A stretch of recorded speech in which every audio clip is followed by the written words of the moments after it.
Bila kita mulai karena ngaji filsafat, kita belajar filsafatnya. Oke, kayak kemarin ya, Inayat Khan, kita masuknya pakai keyword passwordnya. Untuk paham Ronggo Warsito, sebenarnya keywordnya bagi saya ada 3 hal.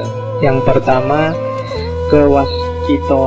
kewaskitaan, kesatuan dan laku. Dan yang ketiga, perputaran nasib, atau kalau di Jawa disebut cokro manggilingan. Jadi ini khas kewaskitaan, itu tidak perlu diragukan lagi. Ronggo Warsito itu orang yang waskito. Waskito itu sebenarnya bisa ada beberapa klasifikasi. Orang yang wawasannya sangat luas itu bisa waskito. Waskito itu ngerti apa yang terjadi besok. Misalnya kalau dilihat dari hawanya kayak gini, mungkin 3 jam lagi hujan akan turun. Itu tidak dari ilham, tapi kalau di Jawa namanya ilmu titen. Jadi kewaskitaan itu tidak harus kamu dapat wahyu atau ilham. Kayak temenmu berdua sama pacarnya masuk hotel,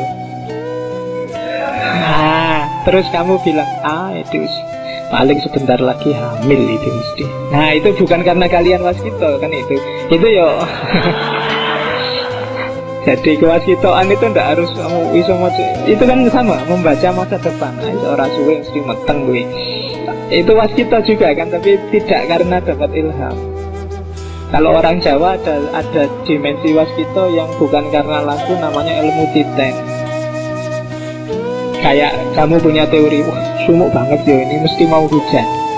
Itu ilmu titen, biasanya begitu.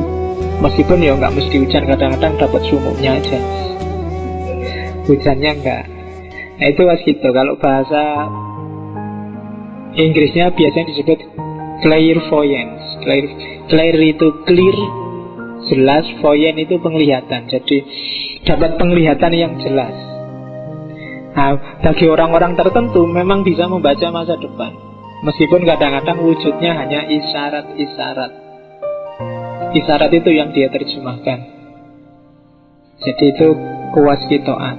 Yang kedua, ciri khasnya Ronggo Warsito adalah kesatuan. Nanti ini bahkan puncak ajaran ketuhanannya agak mirip dengan Hamzah Fansuri dan kawan-kawan, wahdatul wujud.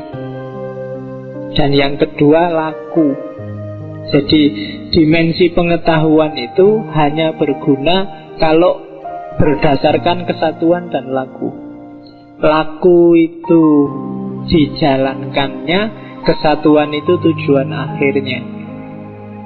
Jadi kalian punya ilmu apapun tidak ada gunanya kalau tidak dijalankan dan kalau tujuannya bukan Tuhan, bukan Allah. Belajar ilmu apapun, apakah itu fisika, matematika, biologi, apalagi filsafat, tafsir, dakwah, tarbiyah, dan macam-macam.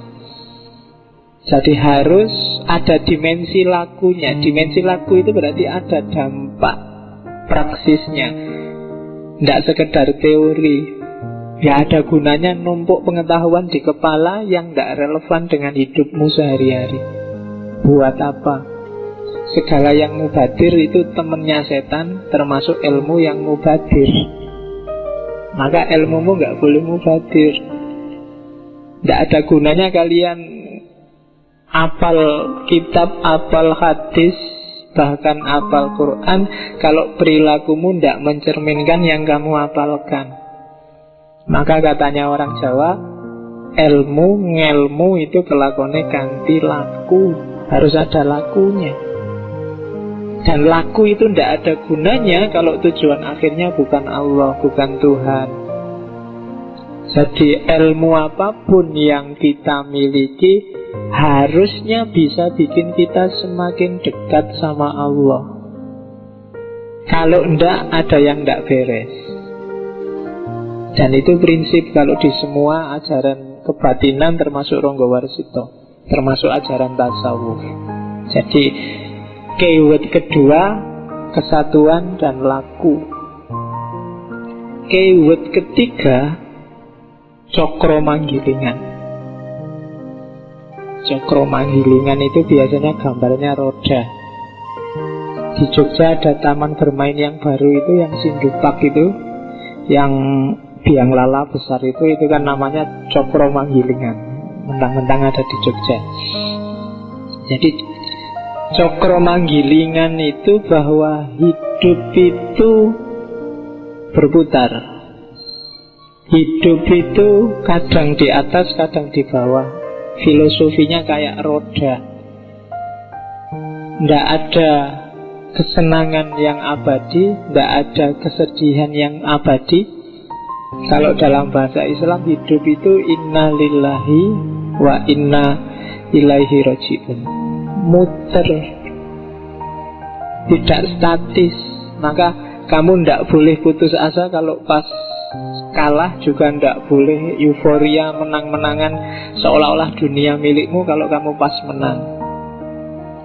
Hidup itu seperti orang pingsut itu tos-tosan.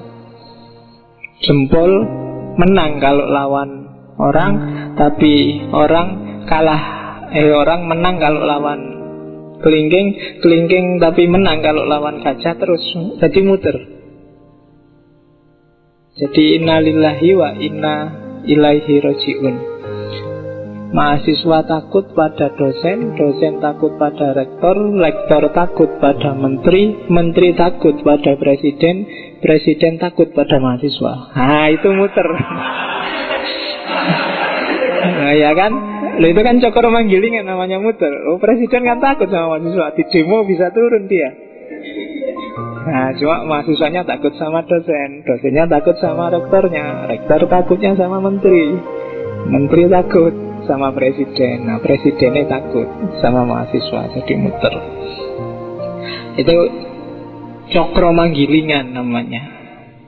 Nanti kalau menurut tokoh Jawa yang lain, Ki Ageng Suryo Mentara, orang kalau ingin menaklukkan Cokro Manggilingan, syaratnya satu, dia harus bisa Triwikromo. Triwikromo itu menguasai 3 dimensi. Yang pertama masa kini, yang kedua masa lalu, dan yang ketiga masa depan. Maksudnya apa? Yang kamu alami sekarang itu akibat dari masa lalu. Kalau ingin menguasai masa depan, ya masa kinimu harus bagus. Nanti dampaknya di masa depan bagus. Jadi kuasai 3 ini. Kalau masa kini pingin enak, masa lalunya harus bagus. Kalau masa depan pingin enak, masa kininya harus bagus. Itu namanya Triwikromo. Kalau di wayang, orang yang bisa melakukan Triwikromo itu dia akan jadi maharaksasa. Tidak ada yang bisa mengalahkan. Kayak ceritanya Krishna itu kan. Krishna itu kan waktu mau perang Bharata Yuddha, dia dilecehkan oleh Duryodhana dan kawan-kawan. Akhirnya marah, keluar ke alun-alun. Kalau di Jawa Triwikromo, dia jadi raksasa besar luar biasa. Tidak ada yang bisa menaklukkan. Satu-satunya yang bisa menaklukkan nanti kalau di wayang Bathara Narada. Narada itu asistennya dewa yang dia turun terus mengingatkan, Krishna, tugasmu bukan itu. Itu Triwikromo. Jadi orang yang bisa menguasai 3 zaman, dia akan jadi raksasa, tidak ada yang bisa mengalahkan. Kalau kalian memahami Cokro Manggilingan, kalian tidak bisa kalah. Tidak ada yang bisa bikin kalian sedih, tidak ada yang bisa kalian gembira luar biasa. Biasa aja. Senang dan susah itu biasa. Tidak perlu terlalu diambil hati. Wong hidup ini memang kadang di bawah, kadang di atas. Kalau lagi sumpek, oh berarti sekarang sedang di bawah. Kalau lagi seneng, oh berarti sekarang sedang di atas. Asal hati-hati, jangan sampai rodanya rusak. Kalau rodanya rusak, kalau kamu di bawah terus. Tidak bisa muter lagi. Iya, jadi roda rusak itu apa? Berarti harmoni alam sudah rusak. Manusia nggak bisa lagi memayu hayuning bawono. Kalau yang jahat-jahat kok buahnya enak terus, untung terus, itu berarti rodanya rusak. Kalau yang baik-baik dapat jatah sumpek terus, itu berarti rodanya rusak, jalannya nyeleweng. Harus ada yang meluruskan. Oke, cuma jangan takut, di filosofinya kejawen, filosofinya sufi, selalu akan ada orang yang diutus oleh Allah, diperintahkan oleh Allah untuk meluruskan roda, untuk membandani roda. Zaman dulu mungkin nabi-nabi, kalau sekarang mungkin para wali, para ulama. Oke, jadi belajar Ronggo Warsito harus kenal Cokro Manggilingan. Nanti kan Cokro Manggilingan itu ada zaman rusak namanya Kolotido, terus diganti zaman Kolosubo, zaman enak, nanti rusak lagi, ganti lagi. Itu namanya Cokro Manggilingan. Di sebagian besar karyanya logika Cokro Manggilingan yang dipakai oleh Ronggo Warsito. Jadi dia seorang yang wasito, bisa membaca masa depan. Dia orang yang sudah tamat melakukan laku dan mengalami kesatuan dalam hidupnya, dan juga punya filosofi hidup Cokro Manggilingan. Itulah nanti dasar semua pemikirannya Ronggo Warsito.